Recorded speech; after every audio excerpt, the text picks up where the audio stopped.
What up, y'all? Robbie Falk here for a little Talkin Dawgs reaction to what we saw on Sunday and for this past week for Mississippi State basketball. I mean, what a day. What a day.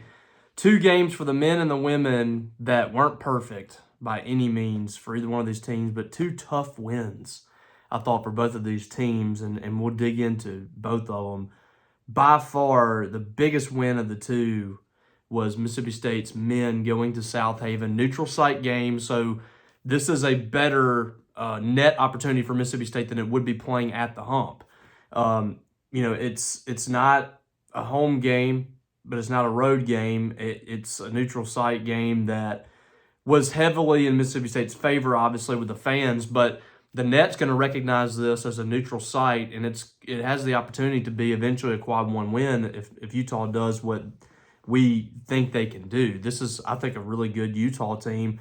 I don't know how good they are at the end of the day, but I thought they had a really good team.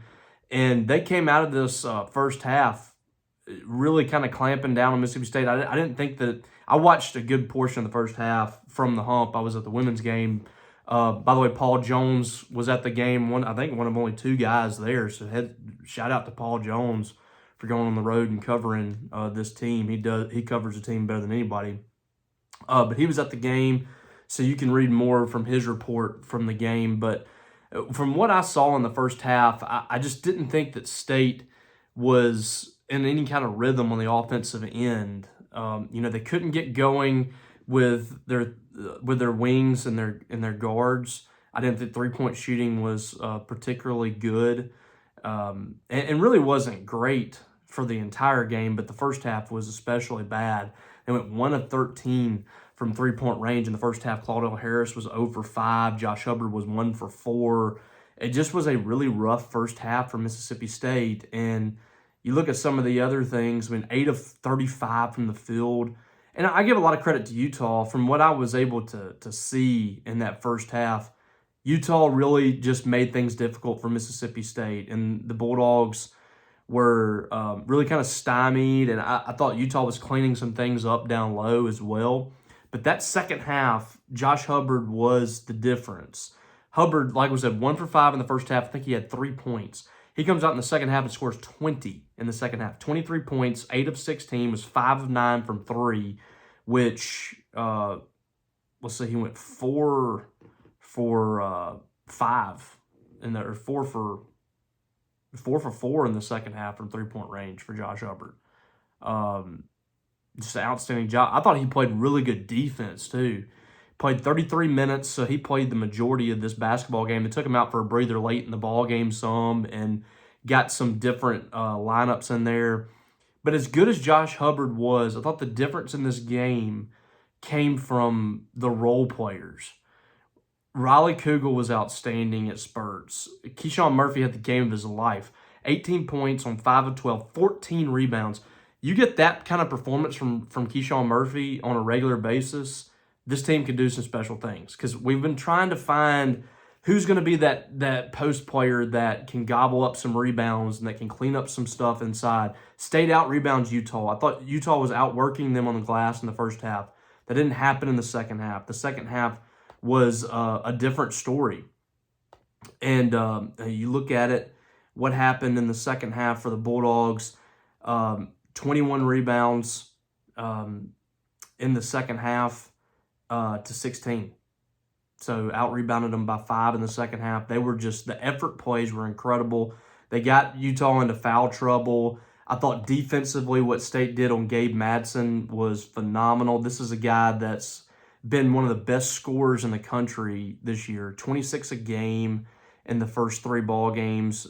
He's nearly a 40% shooter. He's just been phenomenal. And in this game, State really clamped him down. 1 of 10 from three-point range, and he hit that 3 late in the ball game. He started off 0 for 9 in the game. He was outstanding. 2 points in the first half, 7 in the second half.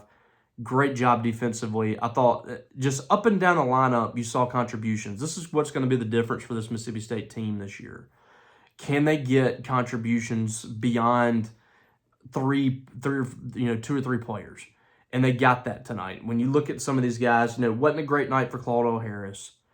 But Cam Matthews, what a job by him at the free throw line. This is a guy that when he went to the free throw line the last few years, late in the ball game, you could guarantee that he was not going to hit those shots. Had a chance last year against Ole Miss to send the game to overtime. I think he airballed one of those free throws, missed the other one. They weren't even close. This guy went to the free throw line tonight in the last minute and hit 5 out of 6. Just a phenomenal job. I listened to the post game. Chris Jans talked about just how hard he's been working at the free throw line, and people just don't see that. This is a guy in the offseason that he went to work on his game. He wanted to be more than just that glue guy that he gets labeled as. And, I mean, that's who he is. I mean, he is a glue guy for you. He does everything. But he's trying to be more than just the guy that gives the most effort, gets to the boards, does the little things on the defensive end, things like that. He wants to be more than that. He wants to expand his game. This is a guy that wants to play beyond Mississippi State. And to do that, he's going to have to be able to knock down some shots. And I don't know how often we'll see him shoot mid-range or even a three-point shot. I think he's already hit a long ball this year, I believe, or maybe not. No, he hadn't hit one this year. That's my bad. But this is a guy that's trying to become a more complete player. To become a more complete player, he's going to have to hit shots down the stretch of ball games because teams they don't trust that he's going to beat them from the free throw line. And tonight, he won the ball game late by hitting free throws down the stretch. That's who they put on the line, and he made them pay. And he hasn't been able to do that in the past. That it's been a struggle for him. 8 of 10 from the free throw line. 2 for 3 from the field. He wasn't, significantly active on the offensive end. Wasn't trying to be. It wasn't his night to be that. But 12 points, 4 rebounds, 4 assists, 1 turnover. Mississippi State turned the ball over 7 times. Just phenomenal. I mean, they took care of the basketball in a major way in this game. And Cam, the only guy in foul trouble. 4 fouls. So this team, even though they got down by 11 in this game, and I feel like did I even mention the score? 78-73. I buried the lead. It's just it was such a great game that I forgot to mention who won and by how much. That's my fault. But this game felt like March. It felt like an NCAA tournament game. And this is one that you can lean on now down the stretch of the season. This is a game that you can kind of, take something from whenever you're playing some big games late in February into March, those kind of games, because this was on a neutral court. It was against a team that I feel like is an NCAA tournament contender in Utah in the Big 12. And State made some big plays. Riley Kugel, I thought, was fantastic. 12 points, hit 4 of 6 free throws, 6 rebounds. State, by the way, 24 for 33 from the line. That'll play. That's been an area that has been a major struggle for Chris Jan's teams the last 2 years, and they're getting better in that regard. And this was not a great three-point shooting game for the Bulldogs. Josh Hubbard was 5 of 9. The team was 6 of 25. The team just wasn't there from three-point range. But this is what you're seeing, the maturation of this team and this program under Chris Jans. You can have nights like this. You can have nights where, Josh Hubbard's the only guy doing it from three-point range. State found other ways to score. They found other ways to get to the line to get points from there. 24 points from the free throw line. State was finding other ways to get involved in the scoring, and that was huge. 50-34 was the score in the second half. Unbelievable second half. One of the best halves of basketball that we've seen under Chris Jans. And to do it in this game in an early season test, again, I don't know what Utah looks like at the end of the year. I really don't. But the eye test says it's a good team. I can look at them and I can see NCAA tournament. Like I said, whether or not they do that, time will tell. But it's a team that I could very easily see getting into the tournament this year and doing some big things in the Big 12. And they had some pieces there that I really like. A lot of transfers on that team. that I think are guys that have experience. They come in kind of like the guys State got, power four guys, guys that have played some big time basketball. Those are the guys that were in the game for them. And I thought State, just to weather the storm, to get down by 11. Listen, you got to win games like this, man. Like, you have to win games like this to do what you want to do for postseason. That it's not always going to be blowouts in these non-conference games, especially against some of these teams. I mean, State's about to go on the road to play SMU at their place. A true road game is never easy, and State's got to go do that coming up this week. So I think that this is a big step forward for the Bulldogs. We kind of been waiting to see them tested against a team with a pulse, because I just don't think that we saw that in the first three games. It didn't feel like those teams were NCAA tournament teams. You know, they played some games in the past against some of those group of five mid-major type teams that you looked at them and you said, you know, this is a team that's going to get at the tournament. The Winthrops, the you know, who else have they played? I don't know. But some of those teams in the past Mississippi State's played, you can tell that they're NCAA tournament teams. You know, Xavier several years ago when Rick Stansberry was here, those were some big wins against them in the early 2000s, and you knew that. But, you know, this is a Utah team that I felt like was going to be State's first real big test. And now the next one is SMU. And it's you want to rack up every win that you possibly can in non-conference play and go from there. And we'll see if State's able to do that. SMU, by the way, comes in at 3-1 on the season. They have wins over Tarleton State, Florida A&M, and UNC Greensboro. Beat all of them relatively handily. You know, Greensboro, they beat by 13 points, so that one was, you know, kind of close. They lost at Butler. Butler's always a good program. They lost to them by 11. And on Monday, they play Prairie View. So I don't know going in what to expect from SMU. I haven't really kept up with them much this year. But it's a solid program, and it always is. So it's, you know, that's another big test. I mean, it's a true road game, so it's not one of those games you look at on paper that is just, you know, that's going to be a major detriment to you, win or lose. But I guess lose would be the only way it would really hurt you. But it's a big one. It's another big one. Then you got, you know, UNLV and Arizona. You have a chance to play either Butler or Northwestern after that. You get through this stretch right here. If State can get through this stretch and win all of them, obviously, I mean, it's a top 25 team coming back home to Starkville, without a doubt. I don't think there's any doubt in my mind. And you got some big ones coming up. Pittsburgh in the ACC, SEC Challenge. You got McNeese, you know, who is a team that was in the NCAA tournament last year as well. You know, Memphis on the road. There's going to be some tests here. I think you need to get through conference play 2 or 3 losses tops, and hopefully they win them all. But, you know, it's hard to do. It really is. But I like this team. I really do. I like the toughness. I think one thing that you will always see with Christian's teams is they are always going to play their butt off. I mean, there might be stretches of the game like we saw in the first quarter where it just wasn't there. But it is very, very rare to watch a Christian's team and come away and say, I just don't think they played that hard in the game. They always bring it. I mean, they might, like I said, they might not have it going. They might not be able to hit their shots. They might have some stretches that look really bad. But they are always going to play hard, and that's what happened in this one. That's why they ultimately came out on top. If you don't bring it for 40 minutes against Christian's teams, they will find a way. And that's what happened here in this one. 78-73, Bulldogs moved to 4-0 in the season. Big win over the Utah Utes. Moving over to women's real quick. 69, nice. 69-44, Bulldogs win. They didn't play well in this game offensively. I thought defensively was very good.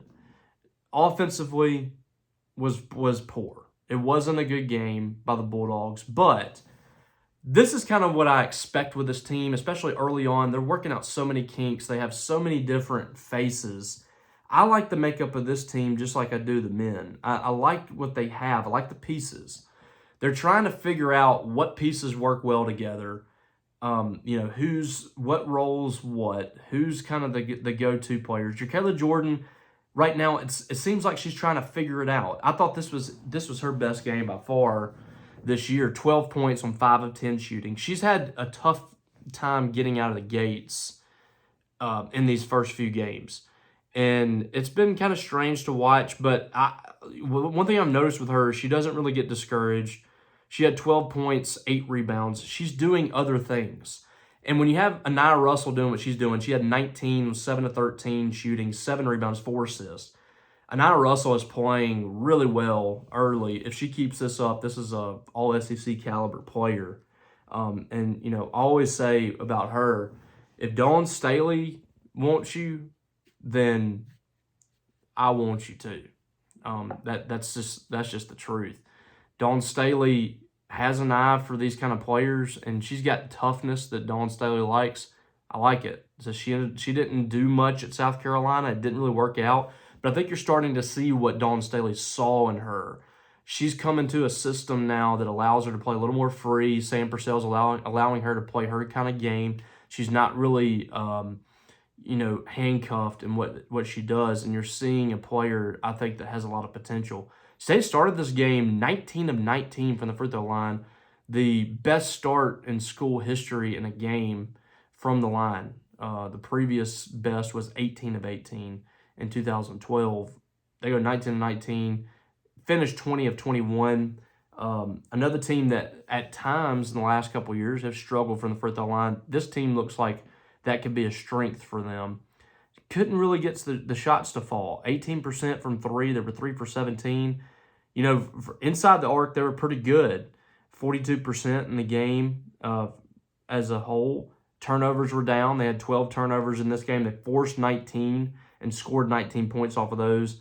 Struggled rebounding a little bit. Second half was much better. They won the rebounds 40-37. The offensive rebounds were a problem in this game. State needs to be better there. They give up 17 of those and 21 second chance points. Got to be better there. But again, 13 assists in the game. So the passing, the unselfishness of this team is evident. They're starting to clean up the passes a little more. The turnovers aren't there like they have been. But it's been better basketball for Mississippi State women offensively. 19 points for Anaya Russell, 12 each for Jacayla Jordan, Medina Okot. Medina Okot flashes, man. She looks good in moments, like really good in moments. 12 points, 4 of 7, 6 rebounds.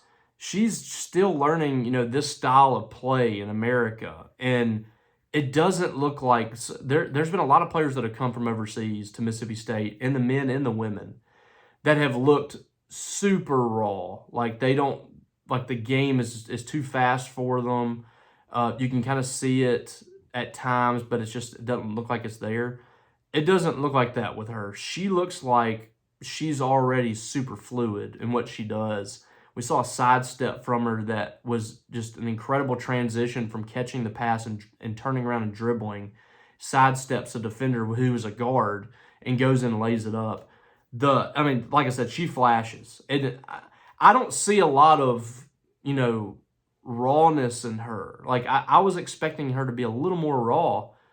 She looks like a player that is determined and that is going to have a big season. And the numbers haven't been like eye-popping routinely just yet, but I can see that coming. Like I can look at her and I can see this is a player that could average, 20 and 12. I have no doubt about that. When I see her play, I see all SEC, all American potential, and we'll see if that comes to fruition. But I really like Medina Okot. Just a really clean game from her. She did have 3 turnovers, but she doesn't. You don't see a lot of situations where she turns around and she's got the ball down at her stomach in her breadbasket. That's a dangerous place to be as a post player. Turn around, put the ball down there. That's where it gets stolen. She comes around, she has the ball up here, and she doesn't really make a lot of big mistakes. And then defensively, she's not a player that's going to leave her feet all that often and go for the pump fake. She's just a really instinctual player. I like her a lot. Diamond DeShields, 10 points, one of her best games. She was 2 for 8 from the field, but she got in double figures. Let's see, anybody else? Not really. It wasn't a great offensive game for Mississippi State, but the way this team plays defense, I really like it right now. If they can consistently do that, then I feel like this offense is going to come. I like the pieces a lot on this team. So both teams are 4-0 right now. Both teams are off to a great start on the season. This women's team and the men's team are about to head on the road for a good bit. The women have a final game at the Hump against Mercer on Wednesday at 6:30. That is the end of a 5-game homestand to start the season. And then they go on the road for like a month. They play Jacksonville and Orlando. They play Utah. That's going to be in the Cayman Islands. And then also South Florida and the Cayman Islands as well. That's a team that Mississippi State's played a good bit in the last decade. Georgia Tech on the road is a tough test. True road game. Got to go to Chicago State. They're going to play 2 former assistants here in the next month. They're taking on Michelle Clark-Hurd, who's at Mercer, and then Corey Irvin is at Chicago State. Belmont and Tupelo, I think that's the doubleheader game with the men. That's on December 14th. Belmont's always a tough team. ULM at Monroe. Going to Maryland Eastern Shore, which was I didn't understand that one, but hey. That's going to be on December 20th, and then they're finally back just before the new year to close out non-conference play against South Carolina State, and then they got to go to Lexington to take on a Kentucky team that's really good. You got Kentucky, South Carolina, and Oklahoma to start your SEC schedule, so you're going to get your old check pretty quick for Mississippi State. All right, guys. Well, I think we've said it all with this team. A lot of excitement early on in the season. We'll see if the hump continues to bump here coming up. But 2 teams that are 4-0. Mississippi State needs this. They need basketball to be really good with what's going on with football, and so far, so good. So appreciate you guys. Once again, come check us out at Maroon and White Daily. We were the only people covering both games today for at Maroon and White Daily. You can come check it out. Paul Jones has coverage from the men's game. I have coverage from the women's game. And it's going to be like that all season long. We love our basketball over there. We love all sports at Mississippi State, but this is a basketball fan base over on Maroon and White Daily, the most knowledgeable basketball posters out there when it comes to Mississippi State athletics. And 2 people, in Paul Jones and myself, that love it too. So please come join us. Come join the conversation. You will love what you see, I promise you. And we'll get you a deal right now, $1 for the first week. And then the rest of the year is 50% off. I mean, you can't beat it, so come check it out. Also, subscribe to this channel if you don't already. We have frequent videos like this, reaction videos. Usually on Mondays, we have Talkin Dawgs Live. Might do that tomorrow night if I have time. I got my daughter by myself for the rest of the week, so we'll see if I can map out some time there. And Thunder and Lightning coming your way. I'm waiting for Brian to return from South Haven. He was there tonight. He'll give some thoughts on the game, so we'll have full coverage of that on Monday morning. And then, obviously Jeff Lebby's press conference as we're getting into game week for football coming up. All right, so appreciate you guys. Hope you guys have had a great weekend. Hope you have a great week. God bless. We'll catch you down the road.